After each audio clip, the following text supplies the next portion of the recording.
A $5 billion federal weatherization program intended to save energy and create jobs has done little of either. According to a new report obtained by ABC News on the one-year anniversary of Obama's slush fund, only 9,100 homes had been weatherized nationwide as of December 31st. According to the Government Accountability Office, the Department of Energy, which runs the program, it's Obama's program, said it actually weatherized more than 22,000 homes last year with slush funds. Either way, it's a far cry from the 593,000 homes the government plans to complete during the course of the Recovery Act, which runs through March of 2012. Well, what's a holdup?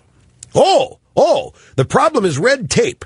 According to the GAO. Well, we've never heard that happening in a government program, have we? Local governments and contractors have to jump through several hoops before getting full funding. And they're probably using red tape to weatherize these homes. Here's another way, by the way, Obama could cut spending. Only 10% of the $5 billion for weatherization has been spent so far. 91,000 houses out of 593,000 which would have been weatherized.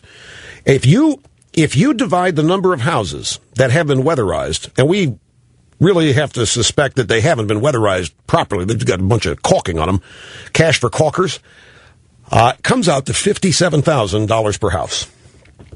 That's some pretty damned expensive red tape caulking. $53,000 per house. And keep in mind, folks, all of this staved off a depression. Obama and Biden said so yesterday, staved off a depression. The only problem was that it was the TARP money that was supposed to do that. The slush fund was supposed to create jobs, not stave off a depression. There's only two choices here. We either have the most inept, bumbling bunch of fools who have ever run this country in charge of it, or it's all being done on purpose. There is no third option here. There's no third possibility. There's no good intentions gone awry. They either have the biggest bunch of idiot saboteurs doing this, or the biggest bunch of idiots, period. I think it's the biggest bunch of idiot saboteurs. Nothing in this country could go this wrong for this long unless somebody intended it to. You can quote me. And now back to Chris Christie, responding to the stuck pigs and weasels in the New Jersey, Philadelphia media and the New Jersey Democrat Party, all bent out of shape about his attempt to save their little state from utter bankruptcy. No, I think they can be better. I think that the contracts they've given out have been too rich. They have been at times a patronage pit for political hiring. That's why they're called hard choices, Christine. If there were easy choices left, we'd make them. I got hired for this job to come in and clean up this mess. That's what I'm going to do. That's Chris Christie. He was on WCBS TV's News at 5, Eyeball News at 5 in New York City last night with the correspondent Christine Sloan asking the questions. Since last night on WNYW TV's Eyeball News at 6, the correspondent Giovanna Durpic interviewed Christie, said, what will be affected here? This will not affect classroom, instruction, teachers, kids. They pay nothing, zero, most teachers, for their health benefits. Is there anybody out there in New Jersey, in New York, who's watching this, who pays nothing for their health benefits? I mean, it's just not sustainable. Pow! Just said these people are not paying a damn thing for their health benefits. Are any of you not paying anything for yours? We can't sustain this. I love this guy. They're going to try to take him out. They are going to try to destroy this guy. He's going to need, if you're in New Jersey, he's going to need your support. Then yesterday in Berkeley Heights, New Jersey, Columbia Middle School, Governor Christie held a budget roundtable. Here's a portion of what he said. You will hear that this means that property taxes are going to go up, what we're doing. When you hear this means instruction is going to have to be cut, the teachers are going to have to be laid off. Take a deep breath. That's the folks down in Trenton who are trying desperately to hold on to their feeding spot at the trough. We are in an awful circumstance right now of people, 10.1% unemployment, declining property tax revenues, declining sales tax, income tax, business tax revenues. That's all because of the awful national recession we're in, and because of the awful job we've done in New Jersey in terms of overspending, overtaxing, and overborrowing.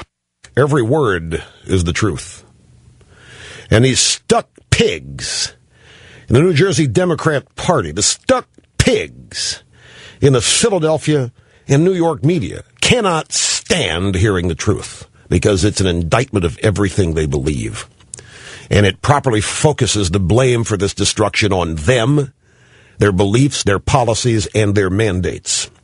This morning on Squawk Box on CNBC, the co-host Melissa Lee says to Governor Christie, manage the expectations of New Jerseyans. How difficult will things be getting? I mean, there are reports in terms of the municipal bond downgrades. New Jersey has the fastest downgrade out there, debt obligations below investment grade. How do you keep up basic services when you're trying to stopgap that budget and keep the state going? We know that we've taxed too much, we've spent too much, and we've borrowed too much. The only way to fix that is to stop spending so much. It's the only way to do it. Other people would say raise taxes, too. Bring in higher revenue and cut spending. Are you going to have to do both? No. We're not raising taxes, and that's it. Our income tax went, when it was established in 1977, at a 2.5% top rate to under Governor Corzine, an 11% top rate on income tax. What about property taxes? Where are we going? No way you're raising those either? No, we can't. You know, we have had, in the last 4 years under Governor Corzine, a study just came out that $70 billion in wealth left the state of New Jersey. And it left it because we are the most overtaxed people in America. We've done enough of that already. It is time to get tough and to say no. And you hear now the questions from the media people. I don't care where they are, CNBC, Eyeball News 5, Eyeball News 6. They're all right out of the playbook. Well, you're going to raise taxes, right? He just got through explaining that high taxes have caused $70 billion worth of wealth to flee the state. High taxes have led to declining revenues in the state of New Jersey. So, back to CNBC Squawk Box. Guest panelist Darden restaurant CEO Clarence Otis. So, well, what are the big things that went wrong to get you to this point? An absolute addiction to spending, you know, at the state, county, and municipal level. We spend more on school aid than any state in America per student. We spend more on providing services. We have more government per square mile. We have 566 municipalities. All of them are taxing.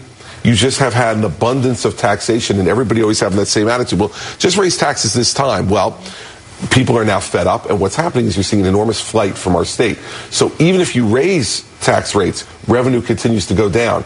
Governor Corzine raised tax rates last year. Revenue is down by $2 billion.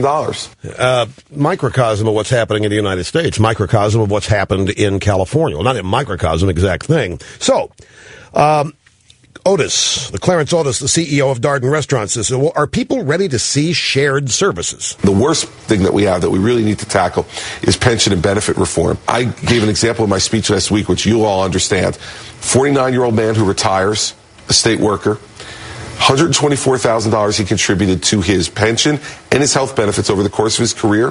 What does he get? $3.3 million in pension payments and $500,000 in health care costs. $3.8 million on a $124,000 investment. Those numbers don't add up. Now, I should tell you on CNBC, they were gunning for him. They came after this guy with both barrels, and he stuck to his guns and gave him what for. Finally, back to CNBC Squawk Box, co-host Becky Quick finally says, you know, when you look back at what's been happening in the state, happening around the country, though, this big swing where voters have registered their displeasure with how things are going, they've done it in Massachusetts, New Jersey, Virginia, across the board on these things.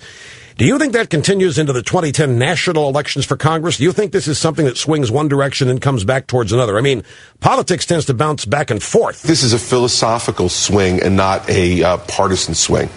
I think that's what we saw in my election in New Jersey. Let's face it, we have 700,000 more Democrats than Republicans in New Jersey. A Republican hadn't been elected in 12 years statewide. They were listening to the message. People are saying, I've lost my job, my home's being foreclosed on, and you want more taxes from me? Are you kidding? That's what people are saying. And everybody better learn that. Everybody that's elected wants to hold on to their seat wherever it is had better learn that.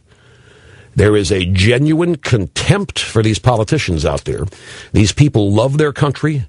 They are very, very proud of the hard work they've put in to have the home and the life that they have, and they're watching a bunch of elitist politicians destroy it right in front of their eyes.